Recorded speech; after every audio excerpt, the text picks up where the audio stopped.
はようございます。おはよう日本語です。夏休みなので大阪の実家に帰省しました。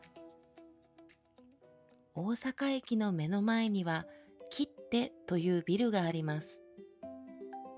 そのビルの2階には日本各地の名産品を売っているお店がたくさんあって、北海道、新潟県、兵庫県、鳥取県となんと16カ所もの地域のお店があるんです。その他にも日本酒の本場、新潟県の日本酒を楽しめるお店まであります。私は東京から大阪に移動をして実家に帰る前にこの大阪駅前の切手に立ち寄って北海道のお店で美味しそうなものをちょっと買ってから帰りました。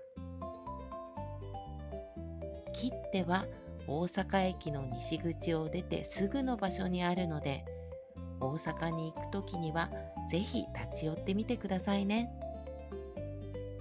短いのでもう一度繰り返して聞いてみてくださいね。また明日。バイバーイ。